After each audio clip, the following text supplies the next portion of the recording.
안녕하십니까. 시사진단의 송원일입니다. 80여일 앞으로 다가온 지방선거, 그 어느 해보다 제주 정가가 술렁이고 있습니다. 새누리당은 논란 끝에 100% 여론조사 경선을 결정했고 민주당과 새정치연합도 야권 통합신당 창당에 합의하면서 제주 정가가 요동치고 있습니다. 오늘 시사진단은 현재 제주 정가의 상황을 긴급 진단합니다. 이 자리에 토론자 4분 모셨습니다. 이연봉 새누리당 제주도당 수석 부위원장 나오셨습니다. 제주시 을 당협위원장을 맡고 있습니다. 김재윤 민주당 제주도당 위원장입니다. 반갑습니다. 현재 민주당 국회의원입니다.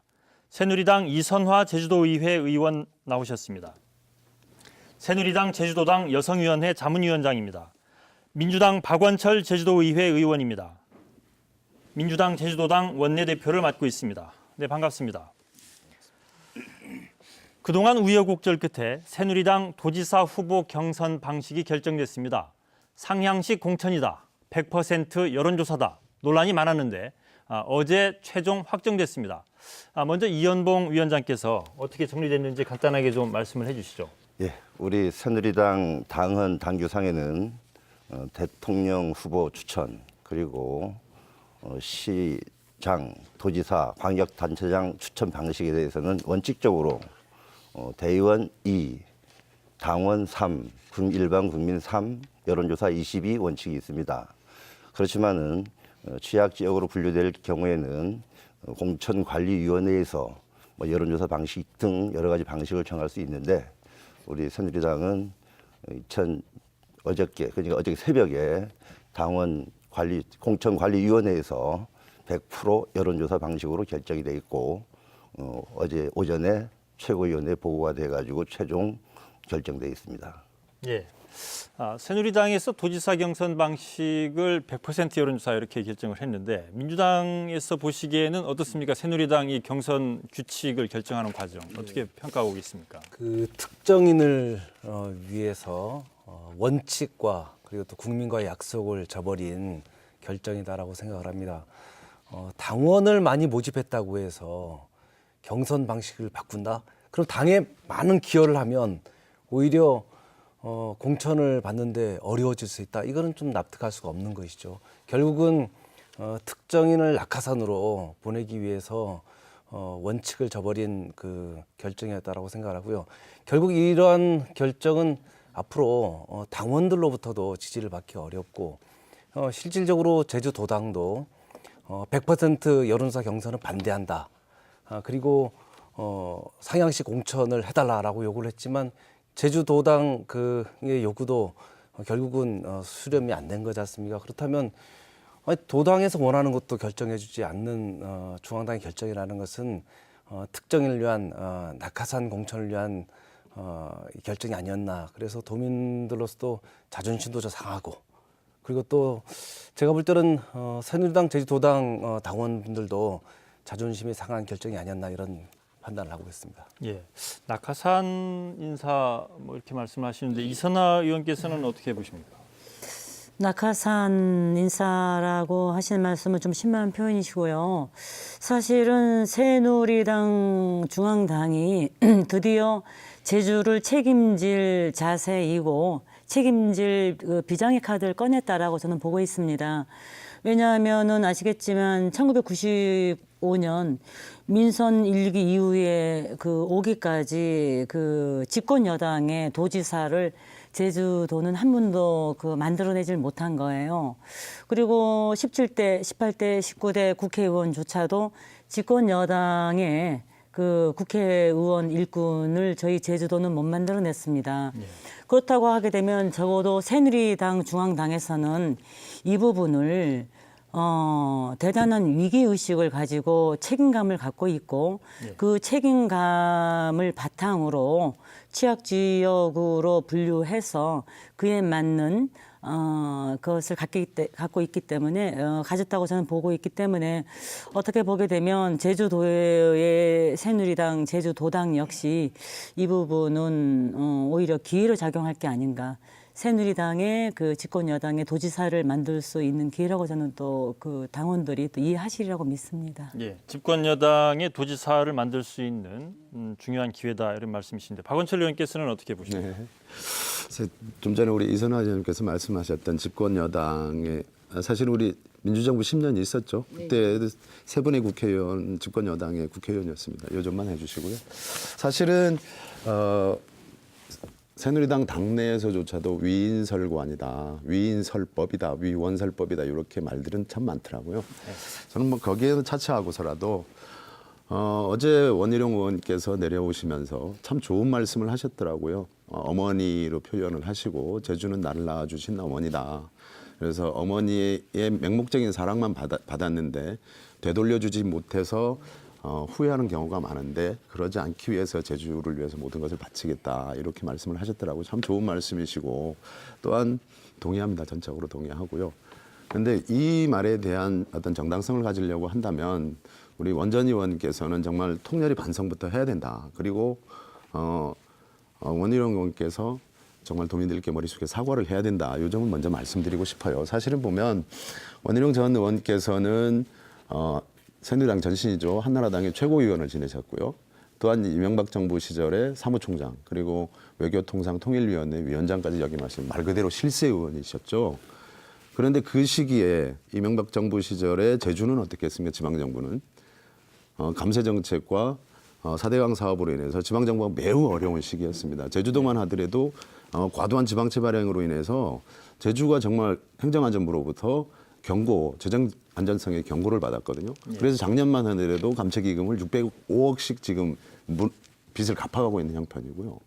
또한 지난번에 지금 국민의 정부나 노무현 참여정부 시절에 사전특별법을 제정하고 또한 대통령께서 직접 오셔서 사과를 하고 4.3이 완전한 해결을 위해서 어떤 일련의 어떤 로드맵대로 움직이고 있는 상황하에서 이명박 정부 시절에는 4.3위원회를 폐지를 골자로 한 4.3특별법 개화안이 제출이 되었을 때 원희룡 전 의원은 없었어요. 제주를 위해서. 또한 지금 문제가 되고 있는 민군복합한 건설과 관련되어서도 당시 한나라당에 실세했던 원희룡 의원께서는 전혀 제주를 위해서 그때 정말 뭘 했는지를 제주도민들께 제주를 어머니로 표현하시면서 이렇게 말씀을 하시려고 한다면 제주를 위해서 과연 무엇을 했는가에 대해서 우선 말씀을 좀 통렬하게 자기 반성부터 하고 사과부터 해야 된다 이렇게 생각을 하고요. 우선 경선과 관련돼서 참 도민을 우습게 하는 처사다 저는 그렇게 볼 수밖에 없습니다. 지금 부위원장님께서 나와 계시고 존경하는 이선화 의원께서 자리를 같이 하고 있지만 줄곧 상향식 공천 또한 박근혜 대통령께서도 2007년에 이미 확정된 룰이지 않습니까? 2007년 확정된 룰을 가지고 그때 아쉬운 패배를 당했습니다. 그러니 승복을 하고 그것을 인정했기 때문에 지금 오늘 이 자리가 있지 않았나 보아지는데 이것을 우리 제주도민들 우습게 알고 지금까지 그 새누리당에서 그 상향식 공천과 관련돼서 지속적으로 하다가 제주만 유일하게 이걸 결정했다. 여기에 대해서는 좀 납득하기 어려운 측면이 있다. 이렇게 보아집니다. 예, 알겠습니다. 이현봉 위원장님, 지금 도민을 무시하는 처사다 이렇게 표현을 하셨는데 어떻게 보고 있습니까? 예, 오늘 이 토론이 경선 방식에 관한 토론이었는데 우리 원희룡 전 의원이 강자이긴 강자인 것 같습니다. 벌써 시작하자마자 그 원희룡 의원에 대한 그 성토의장, 그 반대의장이 되는 것 같아가지고 조금은 유감입니다. 근데 제주도당에서는 기존 원칙인 상향식 아니 국민 참여 경선을 주장했다 그러지만은 사실은 새누리당 제주도당에 있는 모든 당원들이 아니면 모든 당직자가 그것을 찬성한 건 아닙니다. 근데 정말 유감스럽게도 국민 참여 경선을 하면은 어느 후보한테 유리하고 여론조사 경선을 하면 누구한테 여론하다는 전제하에서 보는 시각의 문제라고 생각합니다. 과연 국민 참여 경선이 어느 분에게 유리하고 어느 분에게 불리하고 여론조사가 유리 불리 그렇게 정해지는 것인지 이건 나중에 두고 보십시오만 결코 그렇지는 않습니다. 그리고 지금 우리 제주도만 여론조사 경선이 뭡니까? 그 어디 중앙당 최고위원들한테 여론조사 해가지고 경선 뽑는 거 아니거든요. 제주도민들한테 물어서 후보를 결정하는 겁니다. 이것보다 더 정확한 상향식 공천, 지역 주민들의 정서에 맞는 공천은 없다고 생각합니다. 그래서 마치 이게 지금 어느 경선 방식이면 어느 누구 편한테 유리하고 또 어느 경선 방식이면 누구한테 불리하다는 식으로 이렇게 인식되어지는 부분들이 참 유감으로 생각하고 있고 이번 앞으로 이제 우리 경선 과정을 통해 가지고 정말로 이 부분이 어떻게 보면은 최선의 방식은 알지라도 주민들의 의견을 수렴할 수 있는 최선의 차선의 방법은 될 것이라 생각되집니다. 그래가지고 지금 이제 민주당이 없어집니까? 어쨌든 이제 새로운 그 신당에서는 이제 경선 룰도 정해져 있지 않습니다. 저희들이 보기에는 과연 뭐 200만, 300만의 지금 그 당원을 갖고 있는 민주당하고 지금 몇백 명인지 모르지만 거의 당원이 없는 새정치연합이 합당해가지고 하나로 당을 만들었을 때 어떤 방식으로 경선 룰이 정해질지 내가 보기에는 거기도 여론조사 경선 아니면 좀 방법이 없다고 생각하거든요. 근데 그렇게 룰을 정할 수밖에 없는 그쪽에서 여론조사 경선은 잘못된 것이냐 이렇게 얘기하는 것은 매우 잘못됐다고 생각합니다. 이상입니다. 저는 이 여론조사 경선이 잘못됐다고 생각을 하지는 않습니다. 그러니까 새누리당에서 이제 원칙을 정한 거거든요.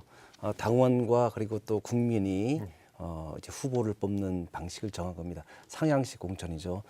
더 나아가서는 오픈 프라이머리까지도 검토를 했지 않았겠습니까? 그런데 이러한 원칙을 정했는데 그 원칙을 저버렸다는 겁니다.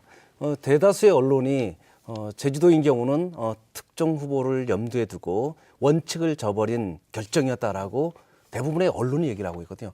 이 언론의 보도는 실질적으로 그 새누리당을 지지하는 언론사까지도 이렇게 비판을 하는 보도를 냈거든요. 그래서 여론조사 방식이 잘못됐다는 것이 아니라 공당인 특히 집권 여당이 원칙을 정했으면 그 원칙을 지키는 것이 바람직했다라는 말씀을 드린 거고요.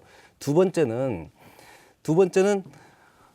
그러면 기존에 있는 우금민 지사님이나 또 김방훈 시장님이나 김경태 이사장님이나 그리고 또 양원찬 회장입니다. 이런 분들은 도시사감이 아니라고 생각을 해서 중진 차출론으로 결국은 원희룡 의원이 주장대로 받아들인 거 아닙니까? 대부분 일부 언론에서는 지나치게 자신에게 유리한 룰을 고집했다라고까지 하고 있거든요. 그러면 어쨌든 원희룡 의원의 주장을 받아들인 거거든요. 그러니까 저는 여론조사 경선이 잘못됐다는 것이 아니라 원칙을 지키는 또 국민하고 약속을 지키는 그런 결정을 하는 것이 바람직했다. 그리고 또 하나는 제주도를 취약적으로 정하는 것도 저는 납득하기 어렵습니다. 왜냐하면 물론 제주도 국회의원 3명 다 민주당이긴 하지만 여론조사를 하면 민주당 지지율보다 새누리당이 훨씬 높거든요. 그러면 이건 취약적이 아니거든요. 만약에 광주라든가 뭐 이 전남이라든가 전북이라든가 이건 취약지역이라고 볼 수가 있겠죠. 그렇지만 제주도를 새누리당 취약적으로 본다는 것은 너무 도민의 뜻을 좀 왜곡한 게 아닌가 이런 생각을 하고 있습니다. 제가 말씀드리겠습니다. 그 새누리당 지지율 50%라고 하는 점은 참으로 감사한 일이지요. 그렇다고 하게 되면 새누리당 지지율 50%임에도 불구하고 새누리당 중앙정부의 정책, 박근혜 정부의 정책이 잘 돌아가고 있지 않다라고 하는 부분을 새누리당 중앙당은 무겁게 이번 그 6.4 지방선거에서 바라본 거예요. 그리고 그 여론조사 경선 그 말씀하시고 제주 도민을 우습게 하는 처사다 이렇게들 두 분께서 말씀하고 계신데 도민을 우습게 아는 처사가 아니라 새누리당이 드디어 제주도를 책임지겠다고 하는 아주 저는 뜨거운 절치절명의 자세라고 보고 있습니다. 왜냐하면 선거는 당의 이름으로 내놓은 후보들이 과연 승리할 것인가. 그래서 그 정책을 이겨 나갈 것인가라고 하는 필승의 카드가 중요한 것이기 때문에 그 부분에 대해서는 저희 제주도당과 중앙당이 아주 고뇌에 찬 그 과정을 겪었고 그런 과정에서 이제 여러 가지 그 지금 말씀하신 그런 부분들이 있지만 저는 오히려 이 부분은 새누리당 중앙당이 제주를 포기하지 않기 위한 저는 뜨거운 고뇌의 노력이라고 보고 있습니다. 좀 덧붙이면은요. 박원철 의원 먼저. 알겠습니다. 고마운 말씀들을 해주시고 계신데요, 저 위원장님. 그런데 저희 그 민주당을 걱정해 주셔서 고맙습니다. 근데 저희들은 정말 원칙에 근거한 여기 우리 위원장님도 자리하고 계시지만 그렇게 하겠다는 말씀을 드리겠고요. 문제는 아까 지금 100%의 여론조사 경선이 아주 마치 그 어떤 마이다스의 손처럼 말씀을 하시는 건 좀 무리가 있다라고 저는 보아지고요. 어쨌든 공당이라고 하면 그 당에 소속된 당원들도 계실 거고 또 도민들도 계실 거란 말이죠. 즉 그리고 새누리당은 이미 검증된 시스템을 갖고 있다라는 거죠. 제가 좀 전에 박근혜 대통령께서도 분명히 2007년에 아쉬운 패배를 당했지만 결과적으로 승복을 하면서 결국엔 이게 검증된 시스템이라는 것이죠. 지금 두 분께서 말씀하시는 대로 제주를 포기하지 않았다라고 하신다라고 한다면 진정한 이 어떤 방식의 문제, 또한 얼마 전까지만 하더라도 바로 어제인가요? 이틀 전만 하더라도 새누리당 도당의 당직자분들이 모여서 이 상향식 공천을 하도록 중앙당이 아마 여러 차례 건의를 한 걸로 알고 있는데 이런 것들이 무시되어졌다. 즉 어떤 1인을 위한 어떤 경선룰을 짜버린 게 아니냐. 특히 제주도만 유일하게 한 곳으로 지정을 하는 이런 행태들은 다분히 도민들을 우습게 알고 또한 낙하산식 공천이 아니냐. 공천을 위한 어떤 그 방식 결정을 한 게 아니냐 우려를 하는 거죠. 예. 국민 참여 경선만이 원칙이라고 얘기하셔가지고는 우리 당원에는 국민 참여 경선도 공천의 한 방법이고 여론조사 공천도 하나의 공천 방법입니다. 근데 지금 중앙당에서의 공천관리위원회에서의 결정은 거기서 찬반 논란이 상당히 많이 있었습니다. 보도를 통해서 다 알고 계시지만은 굉장히 몇 회에 걸쳐가지고는 9시에 시작한 회의가 다 자정 넘기면서까지 논의 끝에 제주도민들의 의사를 최대한 반영할 수 있는 방식은 여론조사 방식으로 결정이 난 겁니다. 근데 그걸 놓고 도민을 우습게 생각한다. 그거 아니죠. 그리고 또 도당에서 의견을 올렸다고 해가지고 그게 도당을 무시한 것이다 취지의 말씀을 하고 있습니다만은 우리 도당 내에도 이제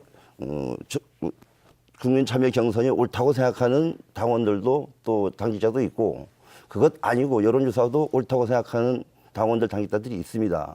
근데 지금 일부 그중에 이제 국민 참여 경선이 옳다고 생각하는 분들이 그런 의견을 올린 것이었고 이게 제주도당의 의사를 무시한 거 결코 아니고 정말로 이 지금 결정된 안이야말로 제주도민들의 뜻을 가장 잘 반영할 수 있는 안으로서 결정한 거기 때문에 이 룰을 놓고 이게 잘됐다 잘못됐다 도민을 무시한다는 얘기는 그거는 너무 오버한 거 아니냐 생각되집니다. 뭐 도민들이 판단하시겠죠. 예. 저는 새누리당이 그런 결정을 한 것은 또 새누리당의 결정 방식이죠. 다만 이런 겁니다. 그러니까 원칙을 정했으면 그 원칙을 지키는 게 맞는 거고요. 두 번째는 원희룡 전 의원이 100% 여론조사 경선이 아니면 불출마하겠다라고 버텼거든요.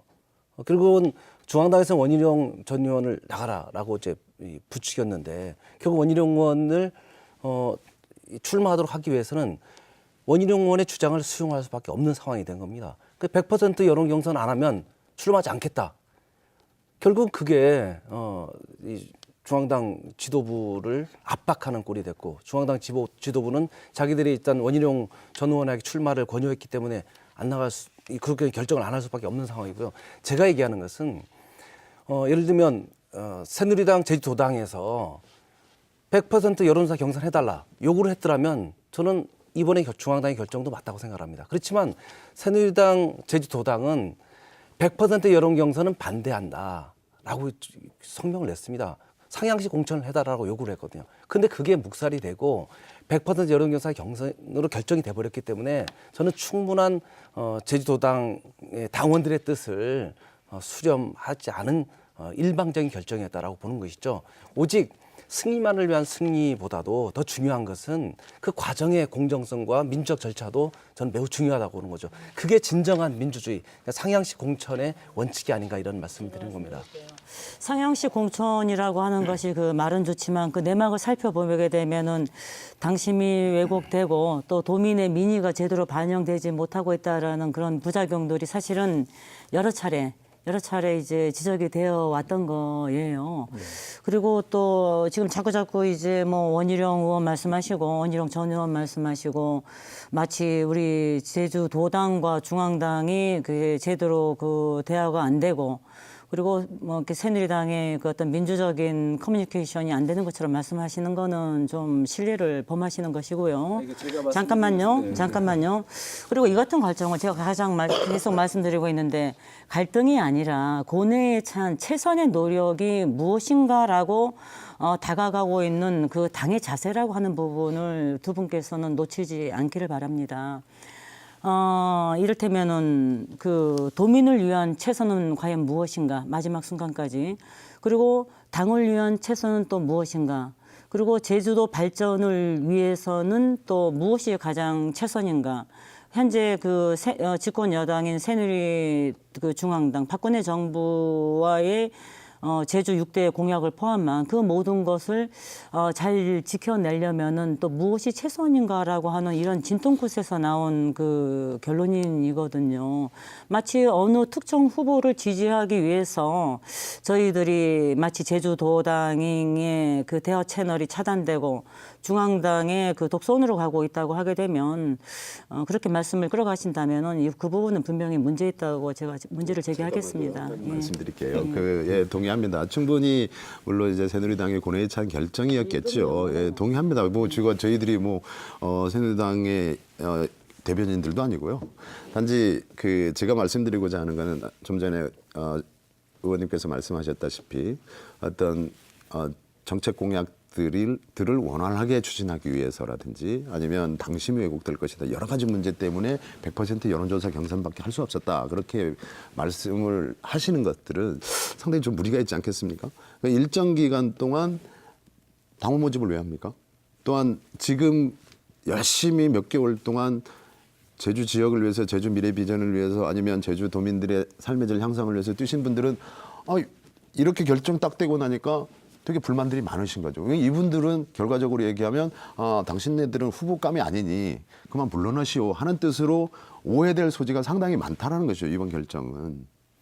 그 새누리당 그 중앙당 그 공천관리위원회 심사 그 논의 과정에서 이 17,000명의 당원이 한꺼번에 입당한 게 어떤 지역의 여론 또는 그 당원들의 여론 이런 부분들을 왜곡시킬 수 있는 소지가 있다라는 부분들이 공천관리위원회에서도 문제가 있었던 걸로 아는데 그 부분을 지금 문제를 지적을 하시는 것 같은데 결정 과정을 좀 설명을 잘 못 드려서 오히려 오해하는 것 같고 민주적이지 않다 하는 식의 내용 또 도인무시 얘기를 하고 있습니다만은 황우여 대표를 비롯한 새누리당 지도부는 그 지금 원칙이라고 하는 하여간 국민 참여 경선을 해야 맞다고 생각했습니다.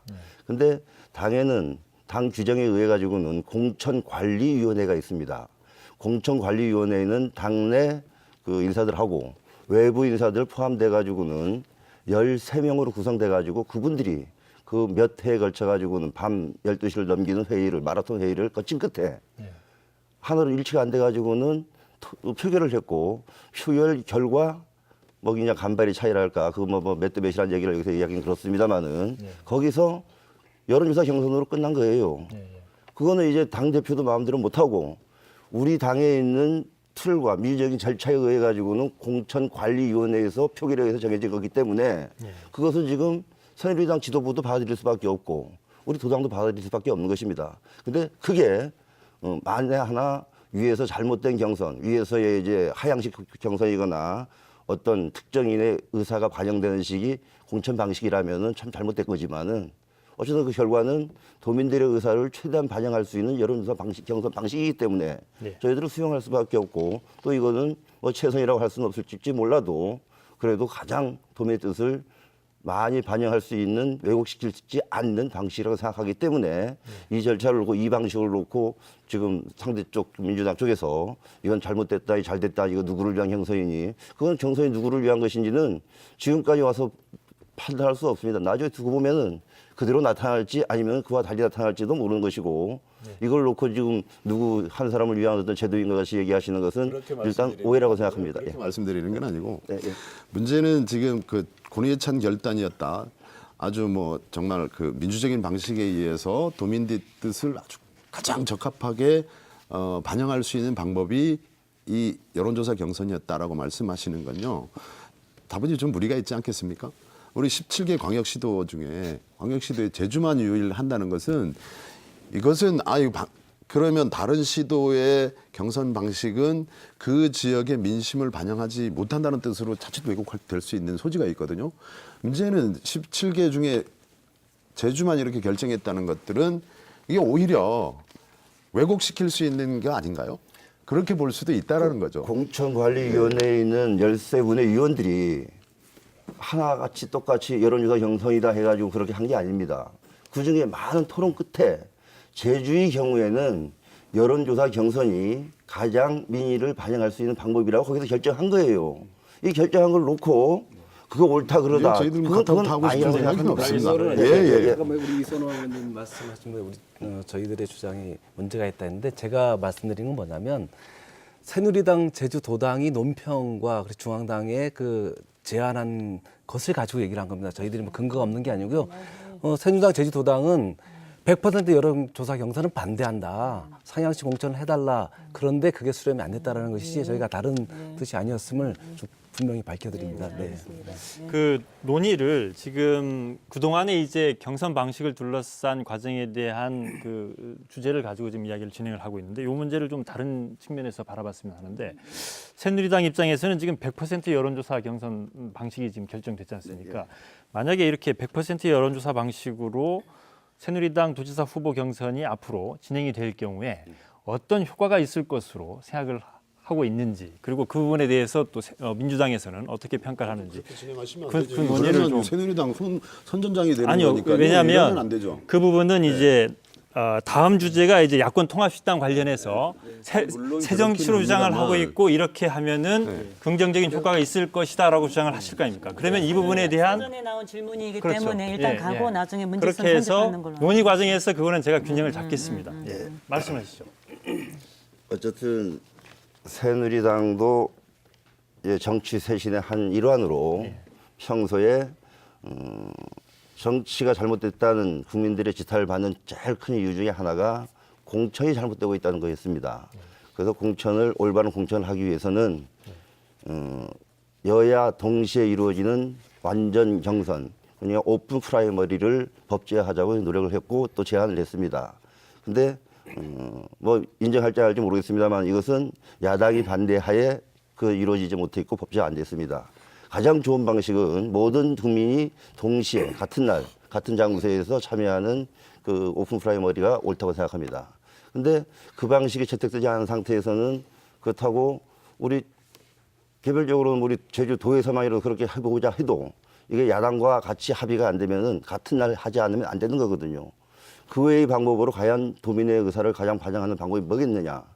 그것은 여론조사밖에 없지 않느냐 이겁니다. 그래서 그 과연 어느 여론조사 기관에서 그는 공인된 여론조사 기관에 위탁해가지고는 이루어진다면은 가장 도민의 뜻에 맞는 그런 후보가 공천이 되리라고 생각합니다. 예. 그 오픈 프라이머리를 구체적으로 법안으로 이제 논의하거나 심의한 건 아니고요. 일단은 여론조사 100%를 반영하는 공천 룰과 관련해서 당장 그 우금민 지사께서 반발하고 있지 않습니까? 저는 부작용이 크리라고 봅니다. 일단 지금 우금민 지사님은 심각하게 경선에 참여할 것인가 아니면 탈당할 것인가 탈당을 한 후에 무소속 출마할 것인가라는 고민을 할 수밖에 없다고 생각을 합니다. 왜냐하면 자신이 정말 공들여서 새누리당이 기여하기 위해서 10,000명이 넘는 당원을 이제 입당을 시키고 새누리당을 더 키워서 승리하려고 작심해서 열심히 뛰었는데 갑자기 그동안 중앙당이 정한 공천의 원칙을 저버리고 100% 여론조사 경선하겠다. 그러니까 반발할 수밖에 없거든요. 아마 제가 볼 다른 후보들도 마지못해 동의할지는 몰라도 저는 내심 굉장히 불쾌하고 있다고 생각을 합니다. 그래서 저는 100% 여론조사 그 경선 방식을 하는 과정에서 저는 이러한 부작용들이 나타날 수밖에 없을 것이고요. 이러한 부작용은 결국은 저는 새누리당의 부메랑이 되어서 타격을 가할 수 있다. 그리고 또 하나는 이런 그 과정 속에서 저는 분명히 그 특정 후보에 대한 문제 제기들이 많이 나오기 시작할 겁니다. 그러면 그 후보도 상처를 입을 수밖에 없을 것이고 그렇다면 결국은 저는 새누리당이 100% 경선 즉 국민과의 약속이라든가 원칙을 저버리는 그런 경선이라고 아마 이 방식을 반대하는 분들은 치고 나올 거 아니겠습니까? 왜 약속을 저버리고 그리고 또 이 원칙을 저버리는 이러한 경선 방식에 대해서 자기는 반대한다. 그러면서 저는 오히려 부작용이 돼가지고 새누리당에게 타격을 가할 수도 있다 이런 생각을 하고 있습니다. 100% 여론조사 경선 방식이 새누리당에는 부작용 또는 타격을 줄 수도 있을 것이다라는 말씀이신데 이선화 의원께서 반론해 주시죠. 네, 일단 저희 새누리당 예비 후보들과 또 이렇게 도당에 향후 일어날지도 모를 문제점에 대해서 걱정해 주신 점 감사를 드리겠습니다. 기본적으로 이제 구체적으로 이름을 언급하셨으니 이제 중앙 정치에서 참여하셨던 원희룡 전 의원께서도 이번에 100% 여론조사 경선에 이제 참여를 하게 되고, 또 아시겠지만 이제 민선 5기까지 오랜 기간을 제주의 그 도백으로 이제 그 도민들에게 인지도가 높으신 이제 이름을 언급하셔서 이렇게 우금민 지사께서도 이제 이 부분에 대한 그 장고에 들어가신 거잖아요. 그래서 뭐 이제 꼭 누구에게만 좋은 그 100% 여론조사 경선의 어떠한 그 제도는 아니다. 이렇게 저는 오히려 이렇게 인지도가 높으신 분이 더 유리할 수도 있다고 저는 본다는 거예요. 그래서 그런 부분을 제가 말씀드리고 싶고, 그리고 사실은 그동안 많은 예비 후보분들이 사실은 이제 많은 준비를 하셨고, 이제 갈등이거나 그 번뇌를 했지만 사실상 그 당에 대한 애정과 그리고 이제 박근혜 정부의 뜻에 따라서 이제 함께 할 수 있는 그 후보가 나온다게 되면 이제 겸허히 수용하겠다고 하시면서 이 부분을 수용으로 이제 해주시는 분들이 또 많습니다. 그래서 저는 기본적으로 아름다운 경선이라고 하는 자세로 도민의 민의를 최대한 담아내는 것이 새누리당 제주도당과 그리고 중앙당의 역할이고, 그런 부분에 대해서 이제 도민들이 이 부분을 제주도를 위한 일로 잘 지켜봐 주시기를 제가 바란다는 말씀 드리겠습니다. 예, 아름다운 경선이 될 수 있다. 도민 의견을 충분히 네, 반영할 수 네. 있다는 말씀이신데. 제주도에 대한 이익이 올 수 있는 그런 기회가 될 수 있다. 예, 박원철 의원 발언해 참 주시죠. 조심스럽습니다. 이렇게 네. 이렇게 사실 그 새누리당의 내부적인 일을 가지고 이렇게 말씀드린다는 것 자체가 좀 넌센스라고 생각이 들어지고요.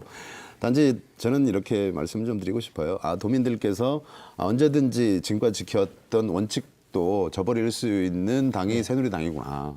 또한 기존에 열심히 뛰었던 그 예비 후보분들도 사실은 보면 중앙당의 결정에 의해서 대부분이 좀 결정 자체가 왜곡될 수 있는 구조도 가지고 있구나. 또한 뭐 이렇게 보아지는 대목이라고 보고요. 아쉬운 지점들은 아마 우리 도민 여러분들께서 뭐 여러 가지 투표 행태들에 대해서 아주 어려울 때 중심을 잘 잡아주시는 분들이시라 도민 여러분들이 판단 몫이라고 보아집니다. 근데 뭐 한 가지 아쉬운 점들이 있다면 이게 공당의 어떤 이런 모습들이 과연 좋게 비춰질 것인가 하는 모습들은 좀 아쉬운 지점이라고 생각합니다. 예. 새누리당 경선 룰 문제이기 때문에 마무리시킨다면은 자꾸 토론에서 원칙이 아니다고 얘기를 하고 있는데, 우리 당은 이제 여론조사 경선이 가능합니다. 왜 원칙이 아니라고 할 수 없고요. 그리고 우리 당에서 저희 도민들의 뜻을 가장 잘 반영할 수 있고 그것을 잡아낼 수 있는 방식이 이거라고 해서 정했으면은 이거에 대해서 그렇게 생각하시면 될 것이지. 그게 뭐 좀 머리적으로 말씀하시는 영과 관련돼서는 잠깐만 말씀드릴게요. 지금 새누리당 제주도당이 지금까지 일관되게 주장해왔던 것들은 상향식 공천이었지 않습니까? 도당도 일부라니까요, 그것도요. 일단 요 문제는 여기서 정리하겠습니다. 새누리당 도지사 후보 경선 방식을 둘러싸고 논의를 진행을 했는데, 지금부터는 이제 민주당 그리고 새정치연합의 야권 신당 창당을 둘러싼 주제를 가지고 논의를 좀 해보겠습니다. 이 야권 통합 신당이 추진되면서 제주도지사 선거에도 이게 지금 변수가 생겼는데, 야권 통합 신당 이게 새정치다 아니면 야합이다 이렇게 말들이 있습니다. 민주당에서는 어떻게 평가하고 있는지 먼저 김지현 위원장께서 말씀을 좀 시작해 주시죠. 이번에 안철수 신당하고 민주당이 손을 맞잡고 신당을 창당하는 것은 첫 번째 원칙이 약속을 지키는 정치를 하자는 것입니다. 새누리당은 기초자치단체장 그리고 기초의원 공천하지 않겠다. 박근혜 대통령 공약이었고 또 문재인 후보도 공약이었습니다. 그래서 이 약속을 새누리당은 어겼고 우리 민주당은 지킨 겁니다. 그래서 그러면 이러한 그 약속을 지키는 정치를 하자는데 공감을 한 거죠. 그리고 두 번째는 국민들이 원하는, 국민들이 바라는 새로운 정치를 하자. 그래서 민주당도 그동안에 잘못된 거 있으면 아주 신랄하게 반성하고 자성하고, 그래서 국민들이 진정 원하는 정치를 하자.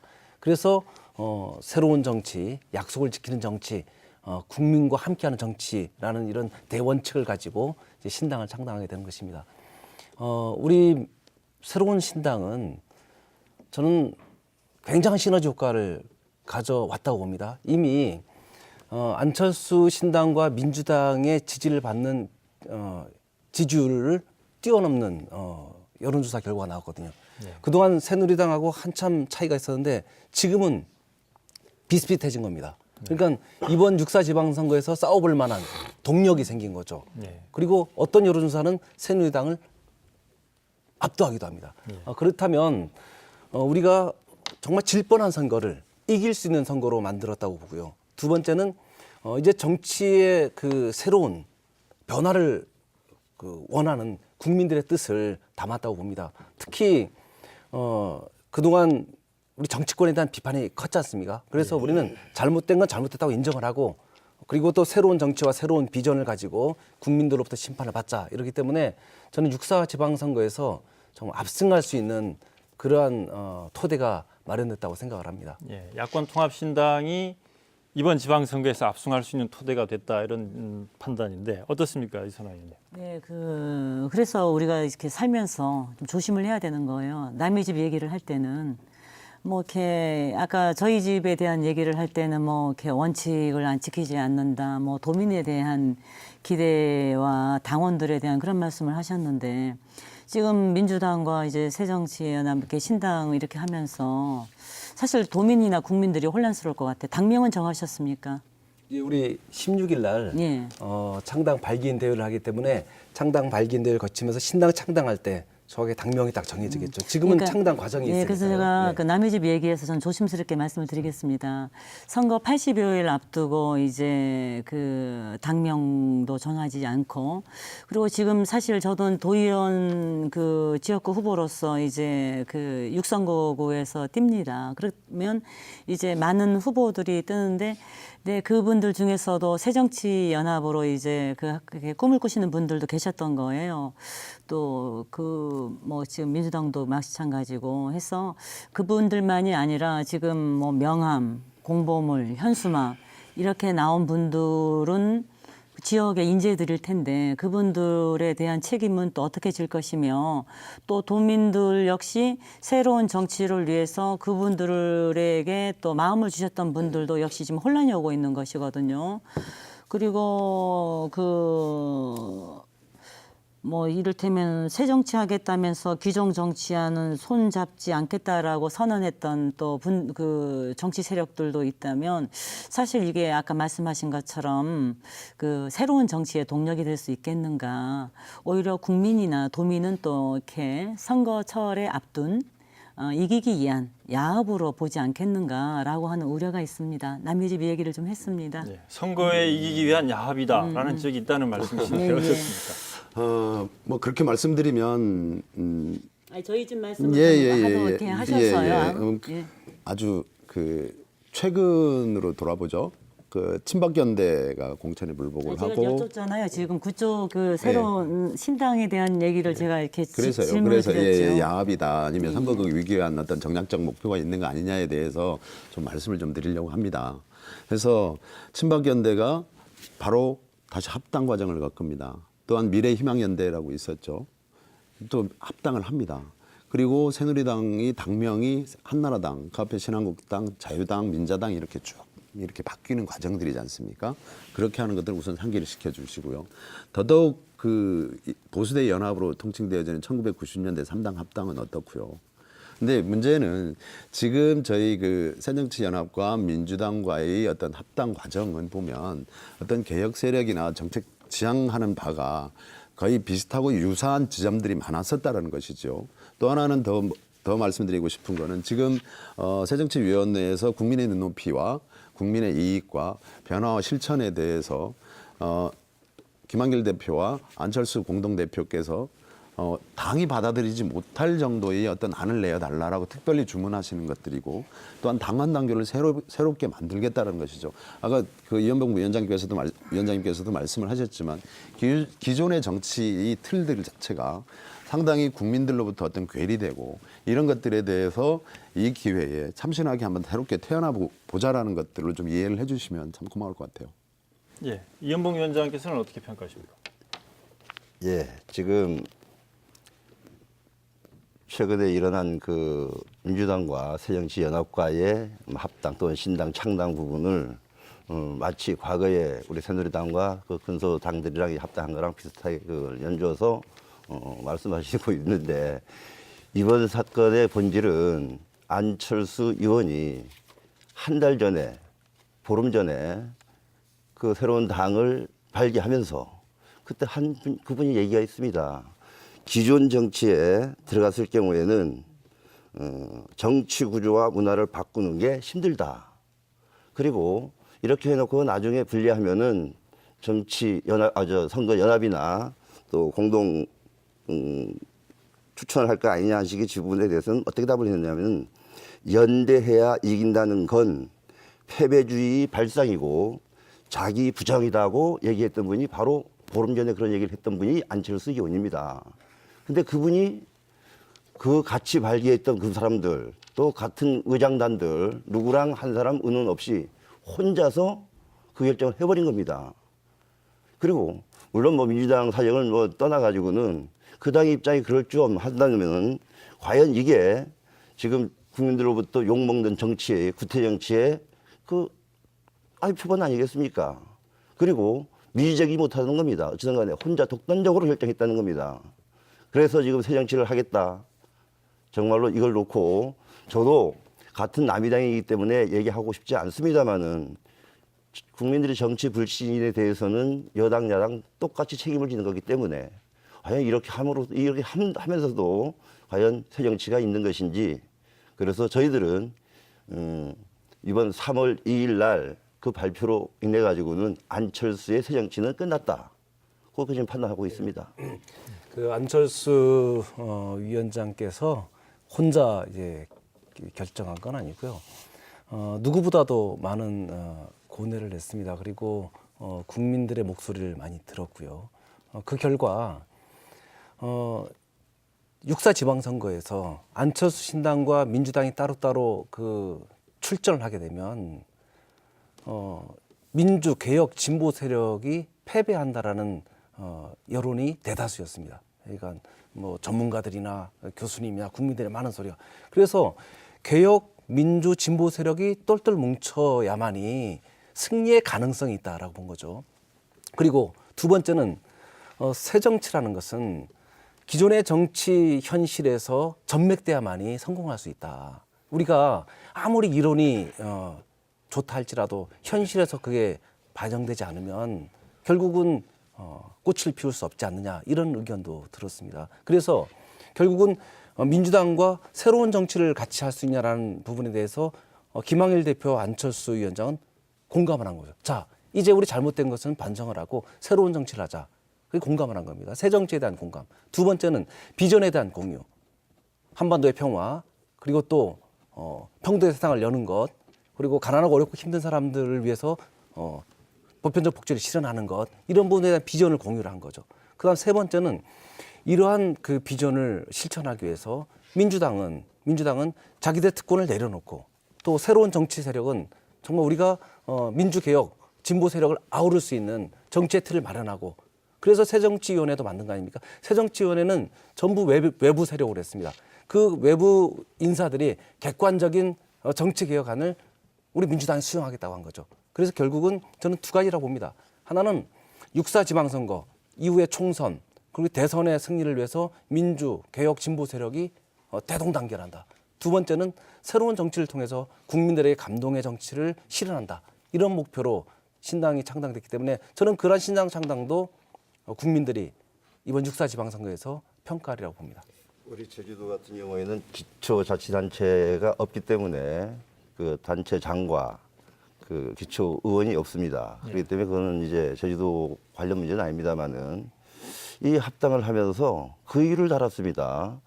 그러니까 새누리당이 기초단체장도 공천하고 의원도 공천한다. 그렇기 때문에 합당한다고 하는 식의 이유를 달았는데, 이거야말로 정말로 합당하는 그 이유는 전혀 아니라고 생각하거든요. 그냥 솔직히 얘기하면은 선거에 질 것 같으니까 한 달 전에, 보름 전에 선거 연대는 패배주의자고 패배주의적 사고 방식이다 해가지고 부정했던 사람이 그것을 그냥 바꾼 거예요. 근데 그걸 놓고 이제 와서, 물론 지금 모르겠습니다. 지금 국민들이 많이 우려하는 지금 민주당 내에는 상당수는 어쨌든 지금 국민들 중에는 뭐 종북주의자라고 할 수 있는 그런 분들도 전혀 없다고는 지금 하지 않고 국민들 믿고 있습니다. 그런 분들은 어떻게 처리할 것인지 부분들, 그런 분들이랑 또 같이 갈 것인지 부분 참 굉장히 문제가 많이 있다고 보여지는데 정말 이렇게 선거 임박해가지고 깜짝 놀랄 일, 정말 이거 정치 불신 만드는 것 같아가지고 정말 우려되면서 같이 좀 걱정되어집니다. 매우 불안하신가 봐요.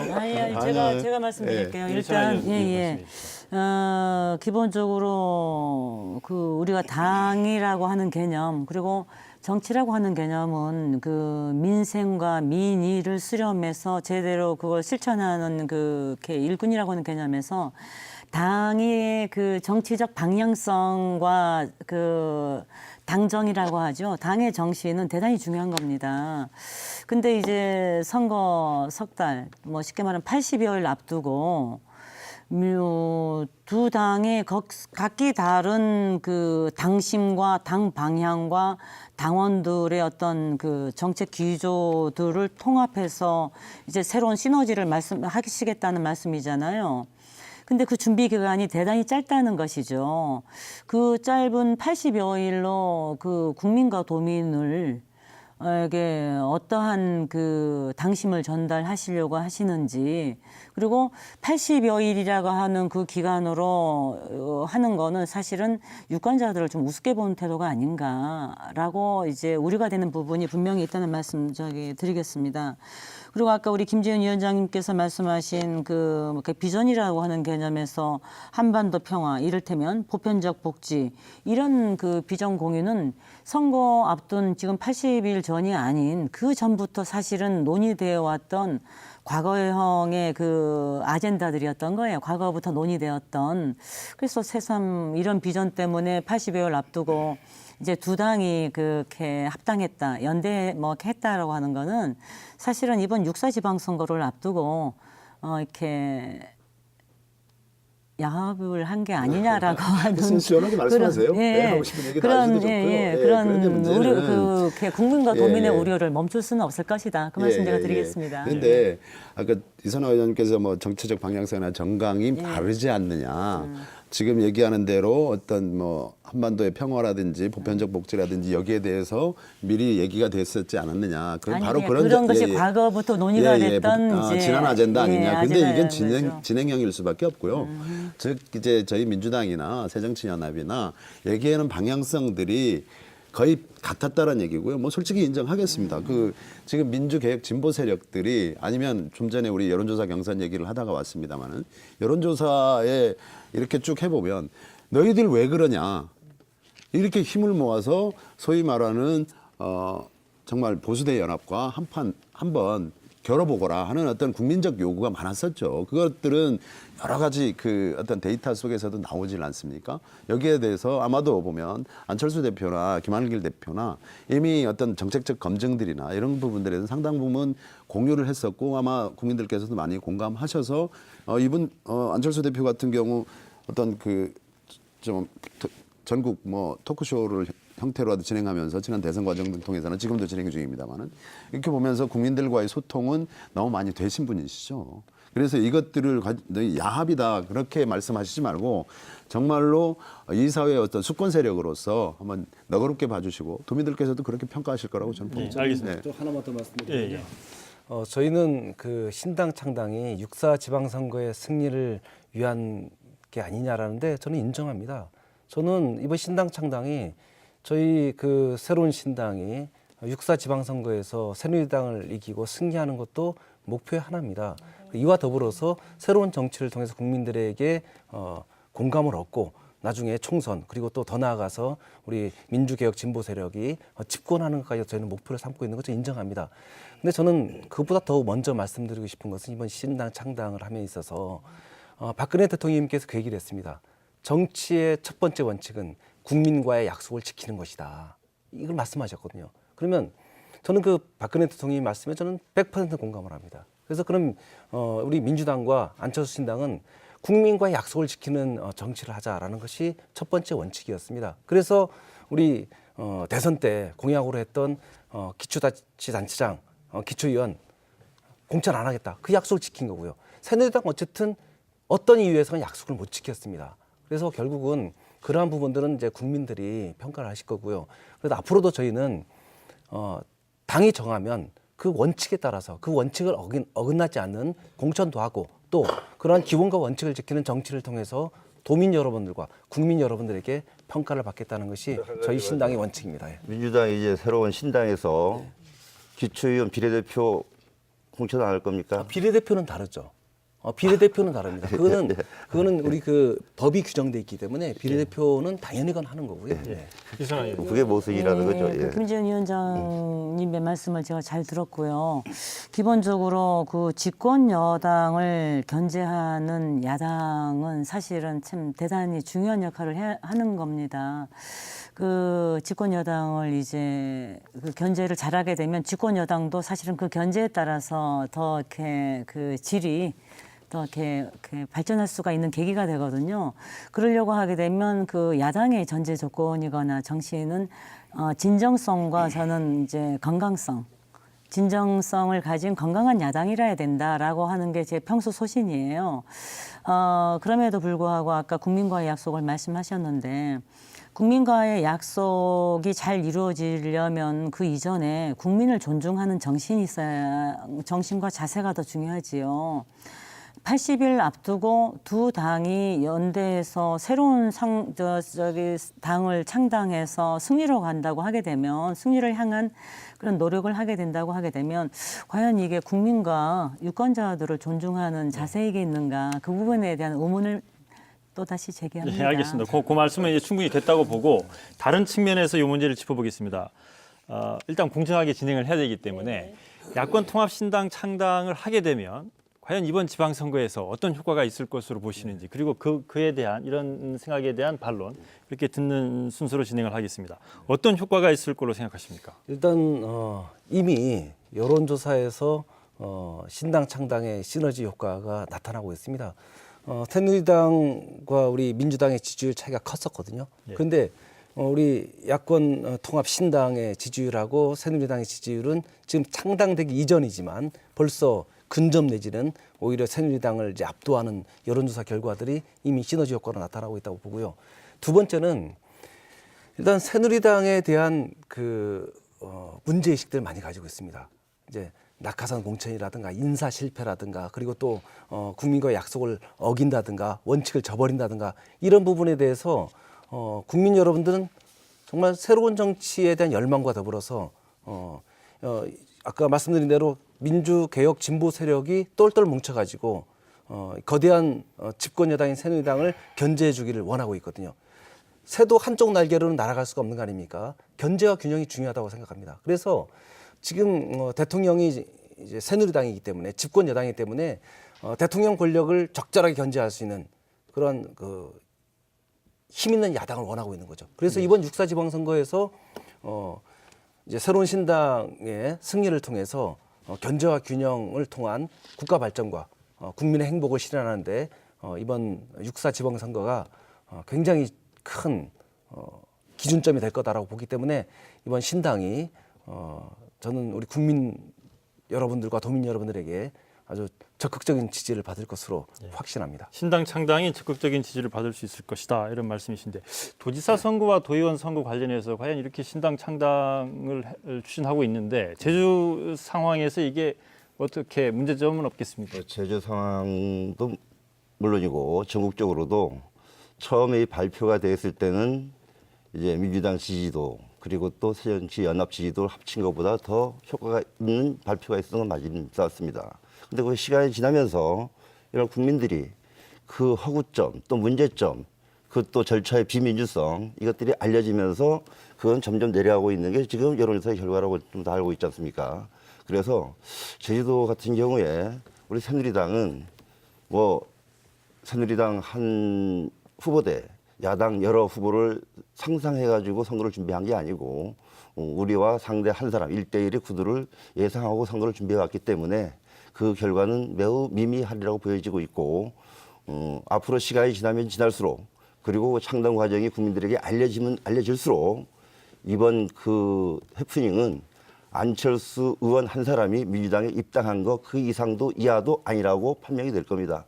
그렇기 때문에 그 효과는 지금까지 효과는 컨벤션 효과였고 시간이 지나면은 정상으로 되돌아와 가지고 기존의 지지대로 가리라 보고 있습니다. 그렇기 때문에 저희도에서의 그 합당의 시너지 효과는 거의 없다고 하는 게 지금 저희 생각입니다. 네, 박완철 의원 발언해 주시죠. 네. 미리 예단을 하셔서 후보는 한 명 정도로 될 것이다 이렇게 예단하셨다는 건 대단한 해안이시고요. 사실은 그 조심스럽습니다. 지난 대선에서 패배 이후에 저희 민주당 그리고 지금 새정치연합의 도민들께서 상당히 격려를 많이 해주시는 분들도 계셨지만 뭐 하고 있느냐, 네. 정신 차려라, 힘내라 하는 질책이 더 많았던 것 또한 부정할 수 없는 사실이고요. 그래서 이런 국민적 욕구 또는 그 지지자들의 욕구 아니면 우리 위원장님께서도 말씀하시고 계신 개혁 진보 세력들과 또한 합리적 보수층의 성향의 유권자들까지도 아마 대거 저희들이 좀 합류를 해주시고 계신데 이런 효과들과 또한 지금 박근혜 대통령께서 그 국민과의 약속을 여러 차례 수차례 강조를 하고 계십니다만은 사실은 잉크도 마르기 전에 기초노령연금 만 65세 기초노령연금 후퇴시켰죠. 또한 지금 4대 중증질환에 대해서 의료 건강보험 적용을 하시겠다고 하셔놓고 또 제외시켰단 말이에요. 또한 뭐 제주 지금 이선화 의원님께서 말씀하신 대로 제주 명품 6대 공약을 말씀하시고 계신데 사실은 국비 매칭 비율은 오히려 기존의 보조금에 머물고 있는 수준들이 아마 이런 부분들을 도민들께서 잘 평가하시지 않나. 그렇게 해서 단순하게 공학적인 1+1이 아니라 대단한 시너지를 발휘를 해서 정말 아마 저희 통합신당에게 아마 좋은 점수를 주지 않을까 그렇게 상상해 봅니다. 예, 이선화 의원 발언해 주시죠. 그러니까 저는 그 시너지 효과를 어떤 것이 있을까 궁금해서 우리 박원철 의원님의 얘기를 기울였는데 그 말씀은 없고 새누리당의 정책에 대한 비난을 더 해주셨네요. 기본적으로 저희도 그게 궁금한 거예요. 과연 이번 6.4 지방선거에 이제 통합신당의 지사 후보는 누구인가? 또 당명은 어떻게 가고 그 당명의 지사와 도의원 후보들은 또 누구인가를 제가 이토록 궁금한데 제주 지역의 유권자들은 또 어느 만큼 궁금하겠습니까? 그 부분에 대해서 두 분이 좀 더 이렇게 노력을 해주셔야 될 것 같고 또 제가 이제 좀 이렇게 안타깝게 생각하는 부분은 이번 6.4 지방선거에 새정치를 하겠다고 그 새정치라고 하는 그 깃발 아래 그 지역의 우수한 인재들이 이제 정치를 하려고 이제 뛰어들었습니다. 그래서 그분들이 나름대로 이제 개인의 돈으로 그 현수막과 공보물 뭐 이렇게 명함까지 했는데 이러한 것들이 사실은 그 당사자 후보만이 아닌 도민들까지도 이 정치에 대해서 이제 역시 구태 정치구나. 진짜 정치란 못 믿겠구나라고 해서 진짜 투표장에 가서 내 귀한 표를 내는 것이 낭비가 아닌가라고 하는 정치 혐오로 이어질 수 있다는 부작용이 있다는 것이죠. 그 부분에 대한 것을 좀 저는 우려합니다. 네. 일단 신당 창당과 관련해서 3월 16일 날 오후 2시 세종문화회관에서 창당 발기인 대회를 합니다. 예. 그러면 본격적인 창당 일정에 들어가는데요. 그리고 3월 그 말 이전에 신당을 창당하게 됩니다. 그리고 신당을 창당한 이후에 공천의 방식이 결정이 될 거고요. 그 공천의 방식은 철저하게 우리 국민들과 그리고 또 새로운 정치에 걸맞는 공천의 방식이 결정이 될 것입니다. 여기에 맞춰가지고 우리 도의원과 도지사 후보를 공천을 할 거고요. 도지사 그 후보 공천은 지금 기존에 우리 김은남 의원님 그리고 또 고이범 위원장님 또 우리 신구범 전 지사님 등등 해서 아마 우리 신당 후보로 뛰고자 하는 분들을 공정하고 저희들이야말로 그 아름다운 경선을 통해서 도민들이 원하는 후보를 선정을 해서 반드시 도지사 선거의 승리를 이끌어낼 계획이고요. 그리고 도의원 선거도 공정한 룰을 통해서 좋은 후보들을 발굴을 해가지고 공천을 해가지고 도의회도 과반수 이상을 획득할 수 있도록 최선의 노력을 다할 계획입니다. 네. 이 새누리당도 지금 도지사 후보 경선 방식 결정을 둘러싸고 논란이 있었는데 지금 민주당하고 새정치연합이 신당을 창당하는 과정에서 그런 문제는 또 없겠습니까? 새누리당에서는 어떻게 보십니까? 지금 어쨌든 기존의 당원을 갖고 있는 민주당하고 네. 당원이 전무하다시피 한 새정치연합이 이제 합당을 한단 말입니다. 방식이 뭐 우리 일반 국민들이 알아듣지 못하는 뭐 무슨 공학인지 뭔지 제3지대 뭐 창당해가지고. 근데 과연 그거는 여론조사 방법 아니면 어떤 방법을 도출해낼 것인지. 뭐 지난번 여러 가지 문제를 이야기한 모바일 투표도 있습니다만 그것은 상당히 문제가 많았던 건 판명돼 있지 않습니까? 그렇다면은 여론조사 방식 말고는 없을 것 같은데 왜 우리 새누리당이 여론조사 경선 방식에 대한 그렇게 앙탈을 부리는지 잘 모르겠습니다. 네. 예. 앙탈이라고 표현하시면 좀 그런 것 같고요. 최소한 저희 민주 개혁 세력들이 어떤 합리적 의사결정 과정들을 거치는 것들은 국민 여러분들께서 너무 잘 알고 계시죠. 도민 여러분들께서 잘 알고 계시고요. 최소한 공개적이고 투명하게 정말 도민들께 아니면 국민들께 납득할 만한 방법으로 결정될 것이다라는 걸 분명하게 말씀드릴 것이고요. 예. 그 뭐 앙탈이다 아니면 뭐 이 방법이 뭐냐 이렇게 걱정으로 받아들이겠습니다. 예. 걱정으로 받아들이겠습니다. 예. 예.